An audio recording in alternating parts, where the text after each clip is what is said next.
back before we were known as Avenger Apollo, we were known as the Plastics. So Brennan, Zachary, and me were a band, and so we wanted to talk about on this momentous 21-year anniversary of Shopping for Meat. We wanted to talk about it. So skipping back to the beginning, do you remember how we became a band? I remember I moved back from Oregon, and Brennan, you actually had more band experience than me because you were in prepackaged meat, and then Yeah. that I think was coming to an end.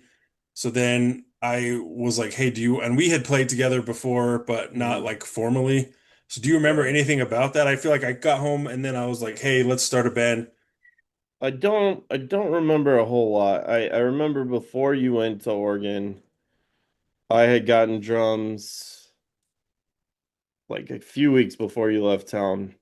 And maybe like 2 weeks after you, me, Aaron Harris. You, me, and Aaron Harris, I think. Hmm. That's where it started, yeah. Plus your brother-in-law, Zachary. I'm not gonna I Oh, don't I that's don't right.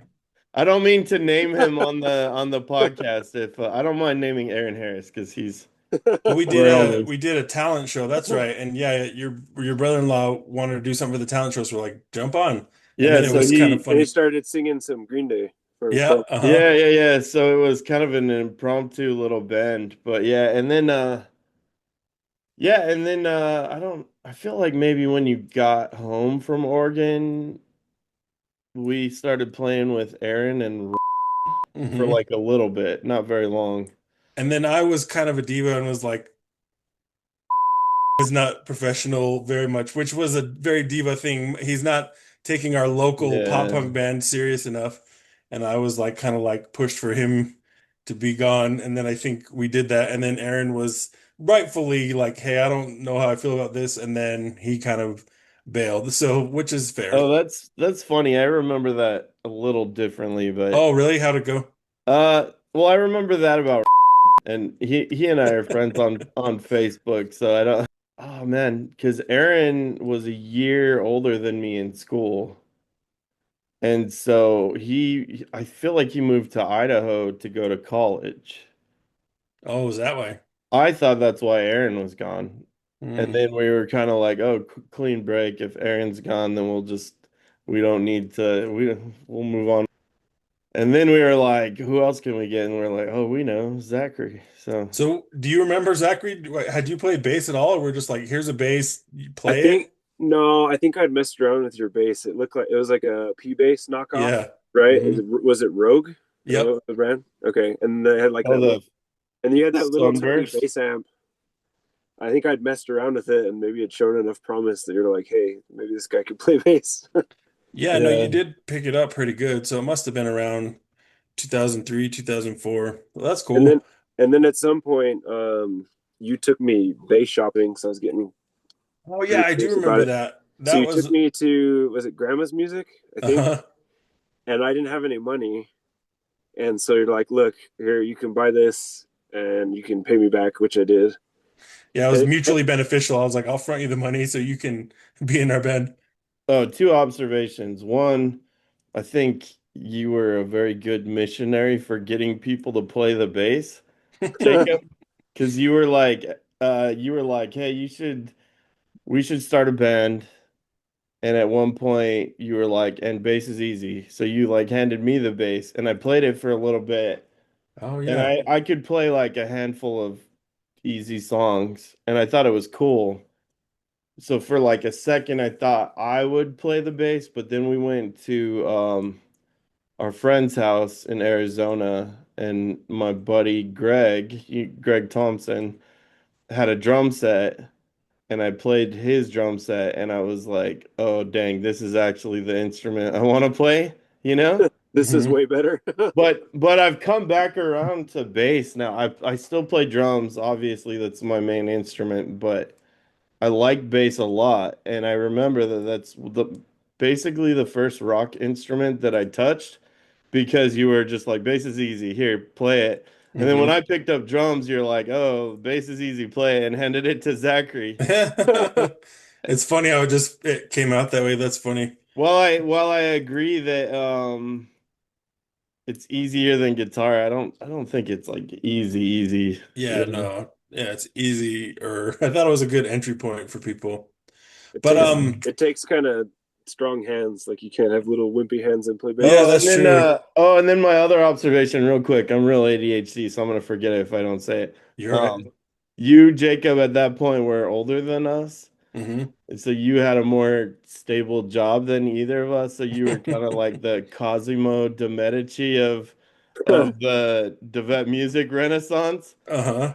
Because I remember like it was kind of like socialism a little bit. Like when I really wanted drums, I was like, hey, mom and dad can have drums. They're like, no, they're too expensive and whatever. And they're like, okay, tell you what, well, this can be like part your birthday present and part, I think, Jacob's birthday present, but you also need to come up with the other half, of which I came up with like maybe a quarter and you kicked in the other half. Oh, is And that I right? feel like, Okay. yeah, I feel like at every step you were like, I was like, I need some money for gear, and then you were like, well, you came to the right person. So you were like always lending Zachary and me money to like buy gear. Don't you That's think so, funny. Zachary? Yeah. Well, it worked out because I was like, well, it's easier to as an old person, I'm like, it's easier to be in a band with people who you get along with, like regardless of how their musical ability. So I think it was worth it to be like, okay, I know we get along for the most part. Let's do a band. Yeah. So Yeah, well, and I know I'm jumping way ahead on these questions. that's I fine. know that I think you were the only one at the time that had a credit card.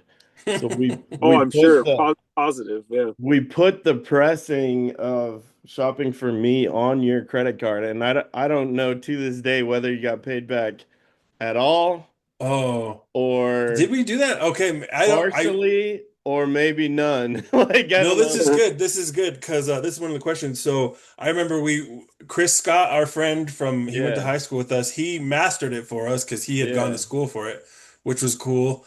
And then I remember we were like, let's get 1,000. And he's like, maybe chill.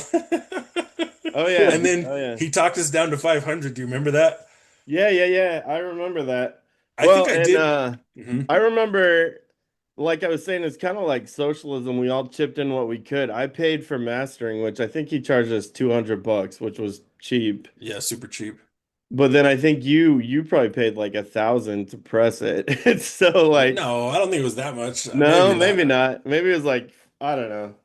But But anyways, yeah, I no, it don't was know. I cool. doubt you got paid back fully. You probably got paid back some, but who knows, man. I think But at the end of the day, we ended up either selling them or giving them away to everybody because, excuse me, I don't have any left. Like I think they all got given at least or sold away. So I think I got paid back some. I bet if I went to mom and dad's house and hunted around, I could find like a box somewhere. Yeah, like 20 more.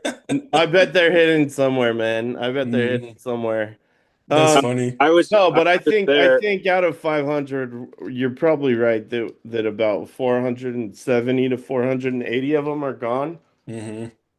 Excuse me. But I bet there's one box somewhere. Yeah, you're probably right. I was just there, and I found a signed copy, which is awesome. It You was like signed it for it was mom? like hidden. It was hidden like way in the back of the entertainment center, but I Oh, found it. funny. Yeah.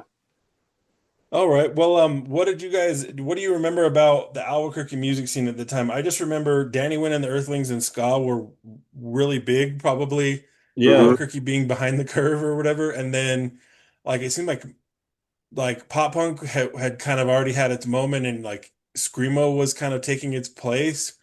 And Yeah. so I don't know, what do you guys remember? Yeah, I kind of remember that. When I was like a freshman and or sophomore in high school, I played in this kind of pop punk band, Prepackaged Meat. I think you mentioned it. And Hmm. we had this older band kind of take us under their wing a little bit. They were called Time for Change. And I think they were friends with Left Unsaid. So I was like 2 degrees or 3 degrees removed from Left Unsaid, who was a band that I thought was really cool. And they were probably like the only big punk band in New Mexico. Because I remember they like toured with Rufio at one point and Yeah. whatever. But anyway, so I was like 2 or 3 degrees down from them. Like this band, Time for Change, hung out with left unsaid, but we hung out with Time for Change and played like our crappy little shows with them, and so that was fun. We like that band wasn't any good. Prepackaged Meat wasn't any good, but it was a lot of fun, and it was my first couple times playing, and there were a few pop punk bands or punk bands at that point, I remember. But then I think you're right, after that, when we were a few years after that, I think they were a little less. Though now I'm thinking of it, man. Remember one of the dude that sang on our Oh yeah, you're right. record, Sometime Anywhere. Remember that Hmm. band? Or Hmm. like Shoot My Cupid, and there were a couple kind of pop punk bands that at that point we used to play shows with them at the launch pad. Yeah, that's true. But yeah, the scene was kind of hard to break into for sure. I mean, all scenes are hard to break into, but Hmm. Well, and Left Unsaid had broke up, and there was like that Your Name in Lights was like the emo oh, like that was offshoot. Mario's. Yeah. Yeah, yeah, you're right, you're right. So, well, Well, and we were anyway, like Rio Rancho kids. We were like yeah, playing shows in Albuquerque, but we weren't actually like we didn't live in Albuquerque. And yeah. so it was kind of a funny You're kind of situation like for me. removed from everything. So, I the interesting topic to expand on that. It'd be interesting to talk about the places that we played. So Oh it's like yeah, the launch pad. Um, we should go through those. there was Harwood Art Center. That basement I remember was a really oh fun yeah, show. it's We played with the Hmm. on Hollis like Wake. Mountain Street or Yeah. something. And what was Yeah. that place? Like there was De La Soul or something. It was Yeah. on like Gold or Soul something. Arts. Soul Arts, that's what it was. Yeah, Soul Arts is on Central, like right after, well, it's not there anymore, but right after you go down Central from I-25. So we did that, and then we used to play at the compound That's the one. I couldn't think of what it was Yeah. called on San on San Mateo. Mateo. And it was like a death metal record store with like a venue on the side, kind of. Yeah, and it had these like zombie mannequins on top of the PA speakers. Yeah. And I think multiple venues had this situation, but I'm remembering, I think it was the compound where you like go into the restroom and there's just like pornography like all over the walls, like just like do Yeah, I think you you're right. remember that? I do remember that. Yeah. I feel like that wasn't the only place, but maybe that was a thing and but yeah, that was a fun place. I think Yeah. that's where we played our CD release party actually. Yeah, you're right. I believe so. Well, and we also played the VFW Hall in Rio Rancho. That's probably Oh one of the yeah. only Rio Rancho ones. Oh We yeah. we played a couple of like we played there was a kid we knew we played his like birthday party because his parents asked us to, and it's like I Yeah, think we it's just played a our cousin. generational thing of like Yeah. back then you'd get a band to play and they'd play covers and then we come and play our stupid pop punk songs and they're kind of like, what's this? But anyway, those were awkward Yeah. shows. Oh, and then Well, and remember I we played, remember go we ahead. oh, my fault. I remember we played our cousin Allie's Oh backyard yeah. party too. Uh-huh. I remember oh man, I can't believe I remember this. Remember at Haynes Park they have that band shell Oh Yeah. yeah. gazebo Yeah. thing? This little gazebo thing. Sometimes, yeah, we would go there without a permit, without a reservation, whatever. We would like flyer a show and tell everyone we were playing there. Thankfully, no one was there. And then we'd have to boost someone up. To So get like the cord in, right? there was like a little electrical outlet, but it was up high and they have to like come unlock it for you or whatever. Hmm. Well, so no, the ones at the ground are all locked up because you have to get a permit and like pay a reservation or whatever, and we like never did. Um, so they were all locked up, so we'd have to boost someone up to get the outlet that was like up there and run a power cord. So we played that a few times, that gazebo. I remember renting a generator once and playing at River's Edge 2 Park. Do you Oh remember yeah, that? for your graduation, yeah. Oh yeah, I think it was like a graduation party. That was pretty cool. Do you remember we there was like we got invited to play it was like for a youth group at a church or something, and Oh yeah, then they started to tell us like, well, it's a lock-in, so you can't leave. And I'm like, I'm grown. I'm 21 years old. I'm not staying at a lock-in. We didn't agree to this. I And I think remember it was just that. like a misunderstanding, but we got to go. Do you remember Yeah, we almost got rebaptized that night, man. that? It was No. I do no, I remember it being remember a that good too. show. Yeah, Like the crowd was good. Oh yeah, they were so much fun. Yeah, the Christian kids were all real nice, but I remember we were like, no, we're not locking in with you guys. Like the show was fun and the pizza was fun, but we're going home. So, do you guys remember what you were listening to at the time? I remember listening to like Coheed, like for whatever reason, Keeping Secrets, and then the Second Stage Turban Blade, and then Motion City. I think were probably like my main ones, and then of course, tons of Yeah. MXPX. Do you all remember what you all were listening to? Yeah, you go first, Zachary. I have an idea, but A lot of MXPX, a lot of the Police actually at that Oh time, yeah. because I was kind of exploring my bass heroes. Some Red Hot Chili Peppers as well. Chevelle, I was big into Chevelle at the Oh time. yeah. Chevelle's kind of like heavy and fun. Um, yeah, those are some of them. Your turn, Brennan. yeah. Um, so I remember one of the first cars I started driving was some old Nissan or something, but for whatever reason it had a CD player, which was weird because most cars back then had tape players and so I had like five burnt CDs that just like lived in that car and I would rotate through them.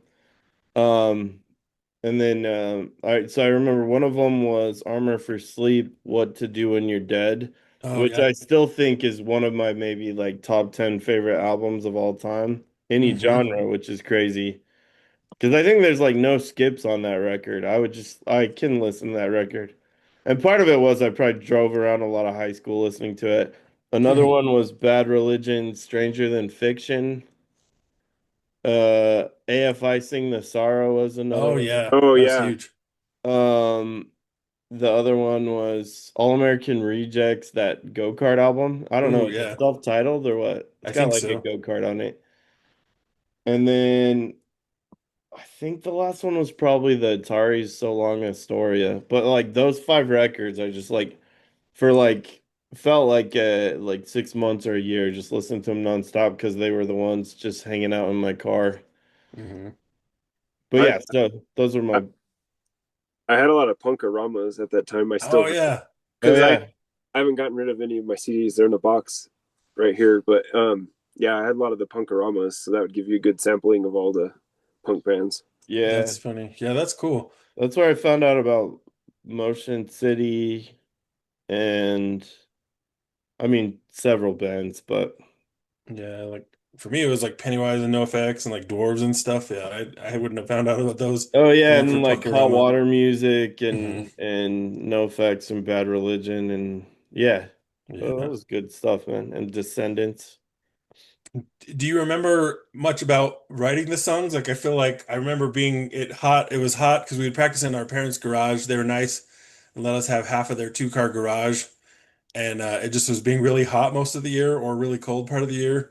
And we would just Yeah, bang out songs. So I don't know if we would, because sometimes I feel like sometimes I would bring an idea and then we'd kind of flesh it out. I don't remember too much about it though, but we ended up with that yeah. album has the most songs like per an album that we've done. It has like 14 songs, I feel like. I think you would have ideas for riffs or whatever. Yeah, you do kind of the chord progression and then Yeah. go And from there.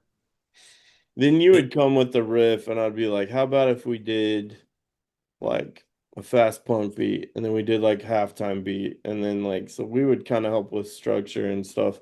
But I think for that album, pretty sure you wrote Most of it. most of them. I think Well, I no, and for think better or worse, I think I wrote a lot of the lyrics, so that absolves you guys from some of the cringe. I may have wrote Nachos or like Oh yeah, that's true. That's helped true. write Nachos. Yeah, But I yeah, think we other sat than and that, did I that one think you together. did write a lot of the lyrics. Yeah, so some of them are pretty cringe, so you should not have to take the blame for that. Oh, But dude, my lyrics are still cringe. I Lyrics are the hardest thing to write ever. do you remember what your favorite songs to play live were? I guess I have my thoughts. What do you Oh guys want to yeah, go oh first? yeah, I have a couple guesses. Or I Or mean, not Here, here, guesses. I'll go. I'm the youngest, so I'll play that card like it's a card game. Um, so detective story is like way fun oh, that because is a fun song. you can always like fill in different bass like fills, so you can change it up a little bit every time. So Do You Want Some Nachos is really fun as well. Those are probably like my two favorite because they just jam and they're really fun and they're Hmm. fast and It does have cool bass on them, yeah. yeah. How about you, Brennan? My Heart Implodes or MHI Oh, or that is a whatever good we one. call it. That's a good one. And then Detective Story is another good one. And Hmm. Nachos, of course. I'm sorry to steal all your answers, but those are there was one that was real heavy at the end of the record. What's it called? It's like Truth Be Told or Oh yeah, something. truth It's like be all told, chunky. I rather liked playing that one. And also the one that sounds like kind of like country or Americana. Oh Oh yeah. yeah, Get that's it right. right is was yeah, it was sounds kind of like Folsom Prison Blues or something. No, no, I Yeah, don't know, but that one was fun to play. What that's about true. you, man? Yeah. I remember that. I mean, I had forgotten about that, but you're right. That was fun, and it was kind of different.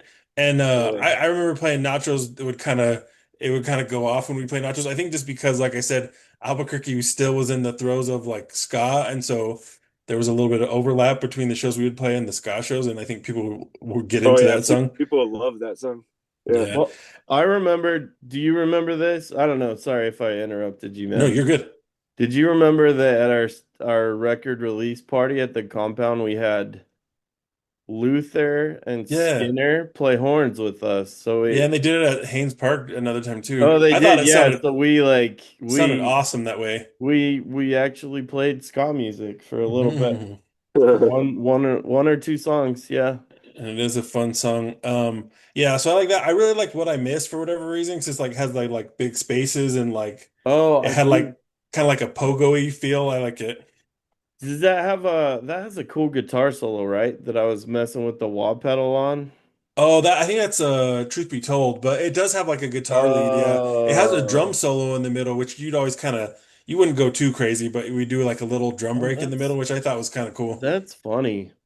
I think the funny thing about that record and just us at the time is I think we were like a pop punk band, but I also think we weren't maybe we weren't like good enough or tethered enough to the pop punk genre, so we would just kind of try everything. Hmm. Be like this one's gonna sound kind of country-ish, and this one's gonna sound kind of new metal-y, and this one's gonna sound Hmm. so there's a lot of like really cool sounding songs on that record that I liked. And to your credit, I think you wrote a lot of really good songs for that record. Well, I was talking to Zachary the other day. We got together and jammed, and it was like, man, I think some of these older songs in some ways are better because it was less. They're Uh, simpler. Like the song yeah, structure simpler. Yeah. yeah, and it's like less formulaic, or I don't know what it is exactly, but like we didn't know enough to be like, ah, this is bad, cut it out, or nah, don't do that. Or just like Yeah. throw everything against the wall.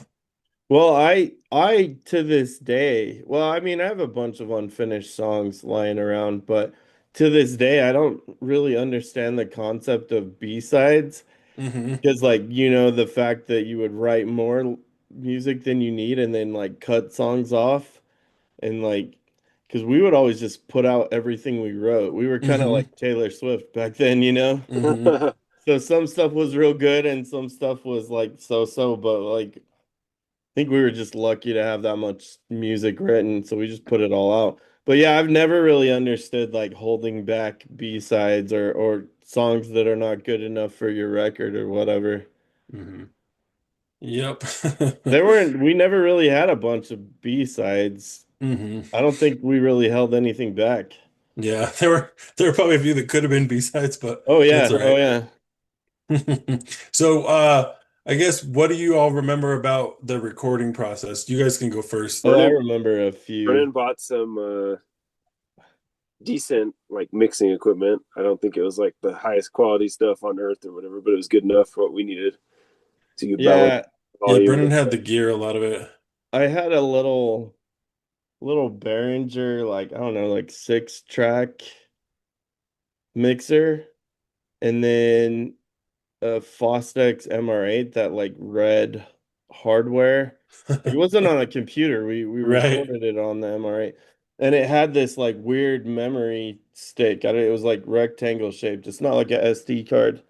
And back then, flash memory was like really expensive. So I Mm-hmm. remember I remember it didn't have like a ton of storage, so we would have to we Do like would a song or two and then wipe it, right? yeah, we would record a song or two and then get like whatever rough mix and then move it onto a computer and then wipe it off to do it again. And I Yeah. remember going to get it mastered and Chris being like, dude, where are the Like files the so I can stems. kind of remix it? Because the mixing was bad and some I was like, oh dude, those are long gone, man. So what I would do then, I remember I had the Behringer mixer side by side with the MR8 and I had two really short quarter-inch cables like that you would connect pedals on a pedal board. Hmm. And they came out of the Behringer mixer, the right and the left, and I put them each in one of the channels of the MRA, and then we would track drums like that, and then we would just kind of layer everything on top of it. And so it's like from the beginning, it's like if the drums was a bad mix, it is what it is. Like if you can't hear the snare or because it's all just two channels in there. Hmm. And then in the end, when it was all done, it was all kind of set in stone. So there was little that Chris could do to mitigate some of my errors. There was one thing, a couple things in particular. One, I didn't know anything about panning, what should go in the middle versus right or left. So it was kind of like an old Beatles record or something, where I was like, okay, drums and vocals in the middle, right? Drums have to be in the middle, vocals have to be in the middle. And I'm like, well, then we have two other instruments. So I was like, pan the bass, pan the guitar. And so it's like got guitar in one speaker, bass in another speaker. I didn't know at the time the bass needs to be in the middle. I didn't know any better. And so like I remember going there and Chris being like, dude, what what the hell is this? Um, but I think like some old like Beatles records back in the day have it like that. Yeah. No, I think it's kind of cool. It's kind of like it's its own unique sound. Yeah. I Oh, and then one remember more one more that. thing, and then I'll let Yeah. you guys tell a recording story. So remember Detective Story? Hmm. We didn't it wasn't the days of internet sound effects or anything. So you know where I'm going with this story. Oh, I That know it. it's Yeah, I know it. ridiculous. So the Yeah. first thing we had these old crappy walkie-talkies. Well, two funny things. And I ran a line out of the walkie-talkie into the mixer and we had our sister Miranda like talk into it like it was a police I don't know what Scanner police radio. radio. Yeah. So that sounded kind of convincing. That sounded kind of convincing. Then we needed gunshot sounds and because it's about a like a police chase. And so I think it was my idea was to take flip-flops and smack them together, whack, whack, whack, and have the gain like really cranked on it and just like this crazy sounding pop on it. And Uh-huh. it's the dumbest sounding gunshots I've it doesn't sound like gunshots. And when we were going to get it mixed, Chris was or mastered, Chris was like, is the tape skipping or something? What's going on? He thought like the track was skipping or some glitch. I'm like, oh Uh-huh. no, those are the sound effects, dude. Well, I feel like we had tried a bunch of other things to try and get gunshot sounds and then Yeah. somehow landed on the flip-flops because as ridiculous as the flip-flop was, everything else was sounding even worse. And it wasn't like you Oh couldn't yeah. hear it. It was more like thuds. Yeah. What were you saying, Zachary? What do you remember about recording or anything? Well, I actually had a question. I don't remember. So that that thing, how many like you had infinite takes, right? You could just delete the last track because you're saying you couldn't undo the drums, but like so say if the bass was next, could you undo the bass or you what's it's just set? Yeah, yeah, yeah. I think it's called MRA because there's eight tracks. And so Okay. drums would take up two. We'd have the right and the left come out of the mixer. And then we would do, but yeah, I could delete a track, but like what I'm saying is like now the way I record drums is snare has its own track, bass drum has its own track, toms each have their own track, and then there's overhead mics. So like later on, if the drum mix, I'm like, man, I can't hear the kick drum. or man, I can't hear the snare drum, or man, I can't hear whatever. I can tweak those things now. But back then, I there's no way I could have recorded like 7 channels worth or 7 tracks worth of drum signals. So I just had to be whatever I could mix onto to the right and the left output. So yeah, Okay. that was kind of stuck. Like later on, if you couldn't hear the snare very well, you would just have to delete it and retry it. Also, the way it was panned, I had to decide what I was panning where before because it Hmm. was kind of set in stone after that. Hmm. Uh, so But this isn't necessarily a recording story, but it made me think of something. Do you remember Mr. T, Mr. Trujillo? oh heck yeah, yeah, I love that dude. So, anyways, he had some comments on the flip flop, so that's what kind of Oh, he did? that's what set me down this path. But I remember one time we were playing with him, and he was there, and he's like briefing us, and he's like, "All right, guys, if you're gonna say funk as in FUNK, he's like, you better say funk." Oh, that's when we were playing Oh, yeah, we played in the at the high cafeteria in school. school. Yeah, that Oh, was that was fun. hilarious. That is Oh funny. man, if we're ever there's a rare recording of us playing at a school lunch that we never actually heard, uh, floating around out there. And if anyone ever hears it, they should send it to us. Mr. T recorded us playing at school lunch, and I don't ever know where that recording ended up. He probably like mercifully deleted it or Yeah. something. Oh man. But anyway, I just remember we did a lot of it in your room, Brennan, and so Oh Brennan's yeah. room was never super clean. So I just remember kind of like shoveling like a little spot to stand, and then sometimes we would record. We'd like build it with you and me playing it together. So we'd do guitar and drums together, which is crazy, Oh and yeah. not to a click a lot of the times. And that's like the first two. Like I mean, I guess three of you did two drums, but like the first two instruments and then add everything in after that. Yeah, well, it's funny you say that because I think you're right. I think every other record I definitely recorded Look Alive to a click. I think I recorded um Yeah, I think you did. Time to Go to a click, but yeah, shopping for me it is not. There's no click on it. So the tempo is probably all over the place. And yeah, it was fun. It was kind of a fun way to do it. And it's funny when you don't know what you don't know, then you like kind of suffer from this overconfidence. You're like, oh, I could do this. And I didn't know along the way how much stuff we were probably screwing up, but it was fun because I mean, who else can say they released an album and pressed it onto CD like in high school and or shortly after high school for you, Jacob? I think it was Yeah. cool. I don't Yeah. think I would change much of it other than the fact that I panned the bass to one side and the guitar to the other. Yeah. And I also remember like nobody cares probably but me, but like they had Digitech had just released these pedals and it was like a because we didn't it would have been a nightmare to try and mic an amp in that situation because Oh of yeah. like so we did it digital, like through a Digitech hothead pedal, and it had two outputs, one to go into an amp and one to go to a mixer. So it was sort of like how they do impulse responses and modeling now. It was supposed to Oh sound yeah. like an amp. And I think all things considered, it's not too bad considering how it would have been, at first. So anyway, that's something else I remember. But anyway, Yeah.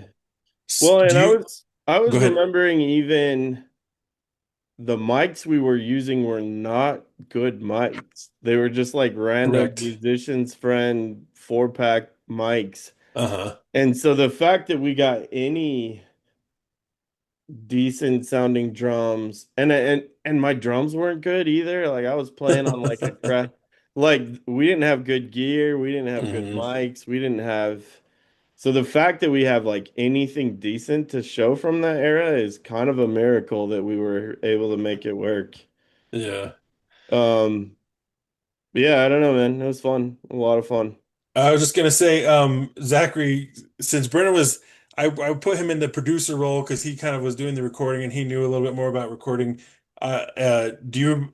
how did you feel about him as a producer? I just remember him being like, "All right, it's good enough, it's good enough," and I'd be like, "I think I want to do it again." He's like, "Nope, it's good enough. Let's move on."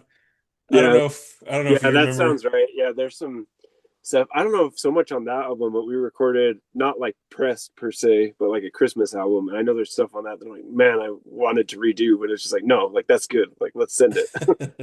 Yep. Well, it's punk. It's got to be rough around the edges. Yeah. Do you remember anything about producing me and Zachary as players, Brennan? Yeah, a little bit.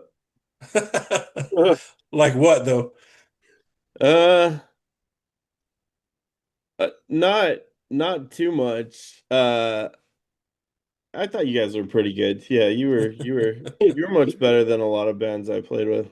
That's He's funny. buried it from his memory. He doesn't Yeah, want he to blocked remember it out. And you would let me like, and sometimes you'd be open to weird ideas. I'd be like, "Can I play with the wah pedal?" And you'd be like, "Sure." And so you'd be like playing a guitar solo, and I'd be like playing the wah pedal and stuff. Remember that? Yeah, I do. And it turned out really good on that one song on Yeah, Truth Be Told. it was fun. I think you guys were good musicians. And Zachary, as the youngest, did you ever feel like you were getting bossed around or kind of like just swept along, or were you just kind of like, this is all right, this is fine? it. Definitely some swept along. It's like, what the heck? Where are we going in Albuquerque? You know, like, and then being like young and underage, they're like putting these bans on me, like yellow ban, Yeah. like this guy can't drink, like whatever. I'm like, Oh, dude, that was me too, because I was when I was a senior in high school, I was like 18. So I remember Yeah. Golden West. Remember Yeah, the that's club another one we that forgot to mention. Yeah, the Golden the West. club that burned down. Yeah, that's Uh, crazy. I feel like they didn't know we were underage. We got there and they're like, "All right, let's see your IDs." And Zachary and I were like, we're not 21." And they're like, "Really?" So they gave us like these, did they give us X's on our hand or bright orange wristbands or I think it something? was bright orange wristbands, and they gave you like a little timeout table that you could Yeah, so only we like had you a yeah, couldn't you table sit had to like anywhere we but sit at that could that. go table. from the stage to the table, and that was it. And like, Hmm. yeah, it was wild. And Which then I is guess I technically know the story of why we named it Shopping for Meat, but I guess in hindsight, like why did we name it Shopping for Meat? I guess is my question. so I was at Albertsons and I ran into some hot girl and I was like trying to be all smooth and like make conversation with her and I'm not very smooth and so like we were in the meat section, which is funny now because I don't eat meat now, but we were in the meat section and I run into her and I was like, "Oh hey, so you just here shopping for meat?" And she was just like, "What?" Like she didn't I don't know, she was not impressed by my smooth pickup line and so I think I told you or something and you laughed at me and said we'll have to name a record about that and then we did. And That's funny.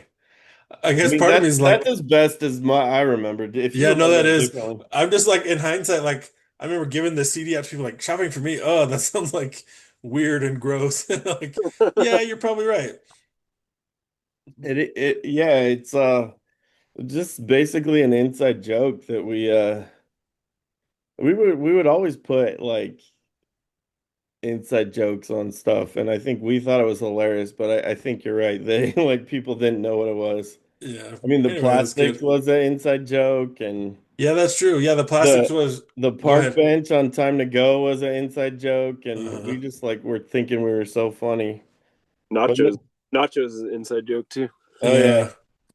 but I think So, other Zachary, do you people, want to tell the story of Nachos or Brennan Sure, or? sure. yeah, Zachary, I mean, you could just sing the whole song, right? It tells the whole story. yeah, Um, yeah, it's after a show at some horrible hour, probably like 1 a.m. or something, and went to the Taco Cabana. I assume on San Mateo, but I don't remember which Taco Cabana. Hmm. And we're just yeah. like eating, and I think we ordered a big old thing of nachos. I don't remember what else, but the nachos were what stood out. And then there's like these, I wouldn't quite call them ladies of the night, but they were close. There's some sketchy girls Sketchy girls, yeah. And one's like wearing like a Cub Scout shirt, like the little blue button up thing, and it's like halfway meant up for her, children. yeah, it's like halfway up her stomach because it doesn't fit. It's just like what? like, why are you wearing a Cub Scout shirt? And so it's really awkward, and they're Um, just kind of standing around. And then at some point, somebody said, "So, do you want some nachos?" I don't know. Probably you or Yeah, Bert. I don't. I think I they didn't were know what to spitting do. game at you, Zachary, and I think Brennan was trying to break up the weirdness and was like, "Do you want some nachos?" And it was just like we were we were remembering it after. We're like, that was insane. yeah, they were just lingering, and we were trying to get them to leave or something. And Oh, I and then they do. were talking about, did you go to uh, Census Fail? Like, no, we just came from some like whatever dumb punk show, and they're like, oh, okay, because we were like a little bit anti-screamo at the time, or at least I was. I'm like, oh, it's so trendy. yeah, yeah. No, and a lot of those, not even screamo, but a lot of those like real trendy bands, I didn't start appreciating till later. Like Taking Back Sunday, I was never a huge fan of, Yeah, but I like them now. Senses Fail, I still don't really know their work at this point, yeah. but a lot of those other bands, I did end up becoming fans of later. But yeah, when they were all trendy, we thought we were too cool, and we were like, no, heck no. And then oh, there was something else I was going to talk about with that inside jokes. Oh yeah, and the plastics. So we did this, and I think after we had already started, I don't remember when Mean Girls came out. I should look it up, but so people thought like, oh, like Mean Girls, the plastics, but it was like no, because we would go to church, and there was like the wooden pews, right? You tell me if I'm remembering this wrong. Yeah, And yeah. then in the So back, in the Mean Girls is overflow. 2004. So like probably right after Like we right after or right released when it. it Yeah. came out. Yeah. So there's the wooden pews, and then in the back for the slackers is like the plastic. So these plastic chairs, and we would always be like, "Oh, we're gonna sit in the plastics today." Like, yep. And we would always, because we were like barely on time, and that's why we named it the plastics. Is that your memory too? Yeah. Oh yeah. Yeah. Okay. Yeah, our family was always like front row of the so we were like the most punctual of the late people, I guess. But our family would always camp out like right on the front row of the plastics, and I don't know, it was just funny. Another inside joke that we just thought was funny. But yeah, Yeah. then Mean Girls kind of ruined the name for us. And then turns out there was also like a was it like a new wave band in the It's like 80s called Japanese or something, or maybe yeah, like not. a Japanese new wave band called The Plastics. And then I think that and the fact that I think you moved to Cleveland, Zachary, I think all of the that we were just like, it's time to change the name Uh-huh. because A, it's not the same without Zachary, and B, Mean Girls kind of ruined it. So Yeah. Yep. Did we miss anything about the mastering process? You kind of covered it, but Chris was cool and hooked us up and yeah, mastered it, and it sounded better because he put a little reverb on it because I guess it was kind of dry. And I remember he was nice, and he gave us some good advice about like don't press too many CDs because you'll never yeah. sell as many as you think you will. Yeah, he was good, and I remember it does sound a lot better than it did when I walked it into the uh yeah, and in fact, for one of our later records, I hit up Chris and I was like, "Do you still?" Because I was like, I need him to work some of that magic, but I think he was maybe not doing that anymore or something. Hmm. But yeah, he was good. I just remember he went to high school with you, Uh-huh. and he was always be like, "Wow, Jacob wrote this song. Wow, Jacob wrote this song." He's like, "Wow, Jacob's pretty good, huh?" I Well, I just remember you said because I wasn't there because I was working, but he said you said he was like, "Oh, this wasn't as bad as I thought it was going to be," or something like Oh that. yeah, I think when he knew I was coming in and he knew our band, he was just like, "Oh, this is gonna suck." But then every once in a while, he'd be like, "Wow, Jacob writes good songs. Wow, Jacob's pretty good." So I don't know. I think his opinion of you went up after having to master a record. Mm. I just think that was really funny. But no, he was good, and yeah, I mean it was fun. It I don't know what he did or how he did it, but at the time, he was quite the wizard of the control board, you know? Oh, did you find one, Zachary? That's so funny. It might be messed up with the blurring. Yeah, I was just digging in the. Yeah, we'll see what it does. That's so cool. Is that the one you just found? Yeah, and it's still got. I got a Oh couple copies, man. but this particular one, I don't know if you can see it. Got the Well, it spine has the label. label Still and got everything. the tape that I think I kept on there because I thought it was cool. That's cool. Oh yeah, and that's good because that reminds me of the artwork. So like Sarah, our cousin Sarah, you did some of those in MS Paint, which is hilarious and a sign of the times. The shopping cart man who was our Uh-huh. logo. Yeah, I did that one. But yeah, And then our Sarah. Sorry, what were you saying about Sarah? no, yeah, just I wanted to mention that our cousin Sarah killed it on the cover as far as like she did those three little clay men. I think Here. people, I don't know, people thought like, oh, those are, I'll put a, when I edit it, I'll put a clip of it on the screen too. But Yeah. I think people were like, are you supposed to be like, those are the plastics? It's like, no, we just had a cousin who is good at clay stuff and she did the cover really well. And I thought that was cool. And then Rob from Holiday Sale did the picture on the back. Like, so we were, Oh yeah, you should flip it. it may not show up, but Oh yeah, he's a good It's artist too. Yeah, yeah. yeah, he yeah, drew the three of us. Oh, kind of that's there. funny. Well, and then our other cousin, Allie, because back then cell phones weren't a thing and whatever. I don't think I had a good camera. I don't think any of us had a good camera, but Allie did, our cousin. So Sarah, our cousin, made the clay men, and then Allie came and helped stage it and take the picture. Oh, okay. I didn't And remember then that I part. took the yeah, and then I took that and used that for the artwork. But yeah, it was a different time back then. Yeah.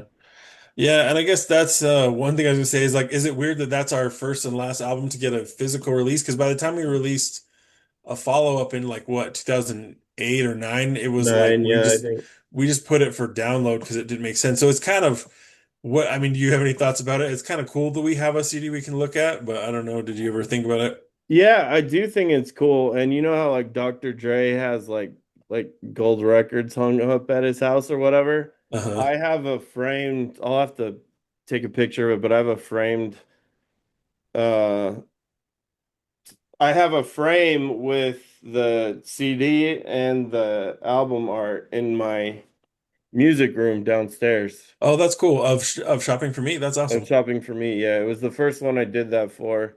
And since then I've released two more albums on hard copy, but yeah, there was like I don't know, 20 not 20 years, maybe like 18 years where I didn't release any Oh, good job. physical copies.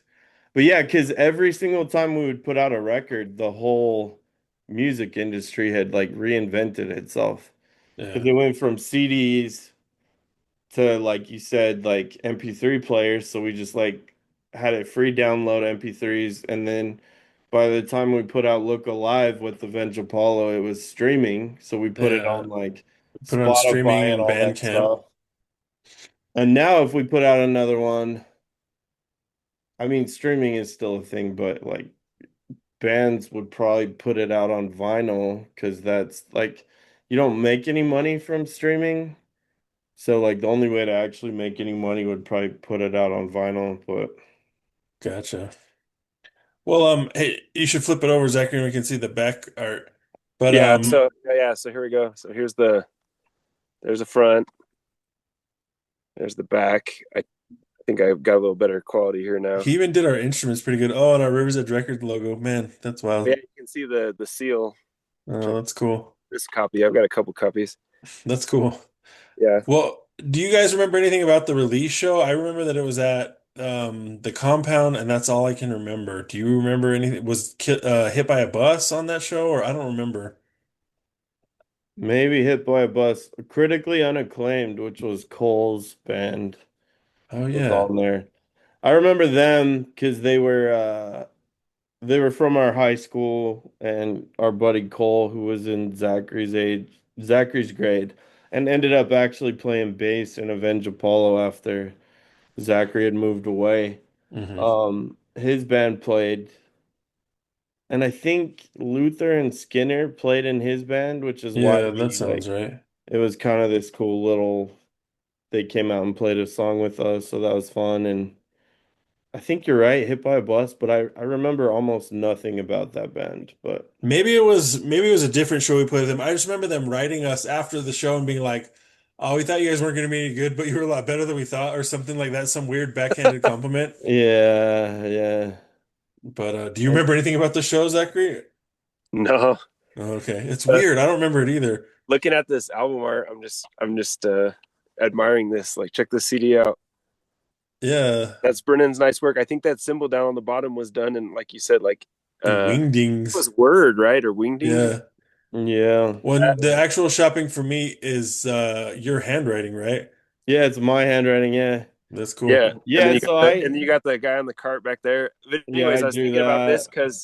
because this these images here, I'm trying to figure out what venue that is, but they're all so dark. It might have And been that Harvard Art Center if they're That's dark what 'cause I it's was in the gonna say. basement. Yeah.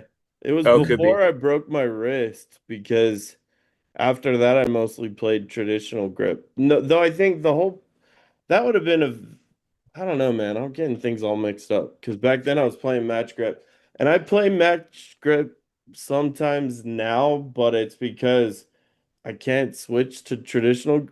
Like, so when I'm doing rim shots, I have the stick flipped over to do rim shots. And then sometimes I have to switch really quick to like hitting the drums. So I play with the stick like match grip upside down a lot, not on purpose, because I don't have a chance to switch it back to traditional so fast. Hmm. But anyways, like playing with both sticks match grip, that would have had to be before I broke my wrist. Oh, okay. So Yeah, that was probably wild. You broke your wrist doing basketball or something? that's a very generous way to say how I broke my wrist. I was I think I was trying to show off and I'm not you both of you are taller than me. Just I by I'm little. I'm 6 foot. And so at my prime, my most athletic form, I could run. I'd have to get a real good running start. I could run and jump and grab a rim, a 10-foot rim. I could even dunk like a tennis ball or something. I could never dunk an actual basketball. I think I was like showing off. Yeah, I was at some like church activity and I was like showing off, like, hey, you want to see me grab the rim? And they were like, oh yeah, cool, whatever. And so I did it and I maybe did it once or twice. And then I did it one time where I I had to get a big running start because I'm not as tall as you guys. And I jumped up and I grabbed it, but then my legs kind of swung out and I slipped, my grip slipped. And so then I came 10 feet down just on both wrists Ouch. and jacked them both up really good. And so Hmm. I ended. Watched it happen in real time. Oh, you were there? Oh How yeah. funny. That was a pretty accurate story. You forgot to mention that it was for a girl. There was a girl there. Oh, I'm Oh, is sure it that was. right? I'm sure it was. Anyway, I guess um to wrap up, do you ever listen to it? And does it hold up? What's your opinion? Actually listened to parts of it recently because I have a coworker. He like prides himself on like never listening to the same thing twice kind of guy. Oh, okay. But he's like stuck in the past, like Yeah. 20 years ago, because he that's kind of his era of music. And I was like, hey, like you should check this out. So I sent him the YouTube links, and he's like, man, I really like that Nachos song. Ah, that's so funny. Yeah. So How that about you, Brennan? was pretty fun. I probably listened to it like a year or two ago. I haven't listened to it super recently, but I'm always impressed with what we got out of our crappy instruments, crappy mics, crappy like home recording, and like our kind of I mean, you wrote a lot of the songs and so they were good, but I'm always impressed. I think it's a good record overall. There's a few cringy moments, but you know, Yeah. all Yeah. good. Yeah, same. There's a few songs I skip, but overall, I think, yeah, it's a lot of fun songs. So I'm proud of it as well. I think we did a good job.